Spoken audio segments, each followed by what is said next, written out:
Hi friends, எல்லோரும் எப்படி இருக்கீங்க? நல்லா இருக்கீங்களா? என்னடா கண்ணாடி ஷாப்பை காட்டுறேன்னு பார்க்குறீங்களா? ஒரு 15 நாளாக கண்ணில் இன்ஃபெக்ஷன் வந்து கண் ரொம்ப வலி எடுத்து ஹாஸ்பிட்டல் பார்த்து சரியாச்சு. அதுக்கப்புறம் என்னடா கண் ஒரு மாதிரி பிளர்ராக தெரியுதுன்னு பார்த்தேன், ஒரு கண் மட்டும். அதில் வந்து கொஞ்சம் பவர் கூடி இருக்குன்னு சொல்லியிருக்காங்க. அதனால் வந்து கிளாஸ் பார்த்துட்டு செலக்ட் பண்ணி எடுத்துகிட்டு போகலாம் அப்படின்னு சொல்லிட்டு வந்தோம். ஒரு லென்ஸ் மட்டும் மாற்ற சொல்லியிருக்காங்க. கண்ணாடி செலக்ட் பண்ணியிருக்கோம். பட் வந்து ஒரு லென்ஸ் மட்டும் மாற்றுங்க, ஒரு கண் நல்லாயிருக்கு அப்படின்னு சொல்லியிருக்காங்க. ஒரு 6 மந்த் யூஸ் பண்ணுங்கள், பவர் வந்து ஈக்குவல் ஆகிருக்கும் அப்படின்னு சொல்லியிருக்காங்க. சரி, நம்மளும் போட்டு பார்ப்போம். கண்ணாடி போட்டிருக்கவங்க எல்லாம் பார்க்கும்போது நம்மளும் கண்ணாடி போட்டால் நல்லா இருக்கும்ல அப்படின்னு நான் நினச்சிருக்கேன். அதுக்கப்புறம் இன்றைக்கி வந்து நான் மதியானம் என்னென்ன செஞ்சுருக்கேன்றதை காட்டுறதுக்கான வீடியோ தான் இது. நான் வந்து மொதல் நாள் நைட்டு தயிர் வந்து உர ஊற்றி வச்சுருக்கேன் பாருங்கள். இது மண் சட்டியில் உர ஊற்றி வச்சுருக்கேன். எவ்வளோ சூப்பராக வந்திருக்கு பாருங்கள். நல்லா திக்காக ரொம்ப அழகாக இருந்துச்சு. பார்க்கும்போது நம்ம ஐஸ்கிரீம் எடுத்து சாப்பிட்ற மாதிரி இருந்துச்சு. எவ்வளோ திக்காக இருக்குது பாருங்கள். நான் பொதுவாகவே பாத்திரத்தில் ஊற்றி வச்சேன்னா ரொம்ப மேலே தண்ணி மிதக்கும்.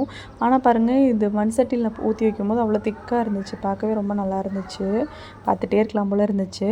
அதுக்கப்புறம் வந்து புதினா, கொத்தமல்லி எல்லாமே நான் க்ளீன் பண்ணி எடுத்து தனித்தனியாக எடுத்து வச்சுட்டேன். டைம் இருந்துச்சு எனக்கு கொஞ்சம் மத்தியான நேரத்தில். அதனால் அதை எடுத்து க்ளீன் பண்ணி வச்சு நான் ஃப்ரிட்ஜில் ஸ்டோர் பண்ணி வச்சுக்கிட்டேன். ஏன்னா சமைக்கும் போது எடுத்துக்கலாம் இல்லைங்களா, அதுக்காக எடுத்து வச்சுட்டேன் நான். அப்புறம் நான் வந்து லஞ்ச் வேலையெல்லாம் பண்ண ஆரம்பிச்சிட்டேன்.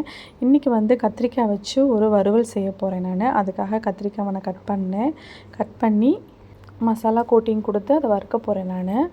அதுக்கப்புறம் நான் இன்றைக்கி என்ன லஞ்சு செஞ்சேன்றதை உங்களுக்கு காட்டுறேன். இங்கே பார்த்திங்களா, கத்திரிக்காயில் வந்து மசாலாலாம் போட்டு நான் வச்சுட்டேன்.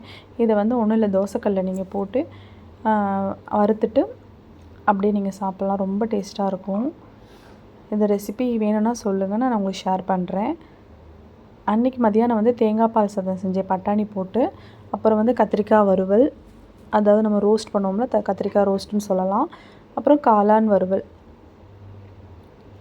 அப்புறம் கேரட்டு வெள்ளரிக்காய் வச்சுருக்கேன் டேஸ்ட்டுக்கு. ரொம்ப நல்லாயிருக்குன்றனால இதுதான் அன்றைக்கி எங்கள் வீட்டு லஞ்சு. இதுதான் நான் மதியானம் செய்த வேலைகள் எல்லாம். அதுக்கப்புறம் ஈவினிங் ரொட்டீன் இன்னொரு நாள் பார்க்கலாம்.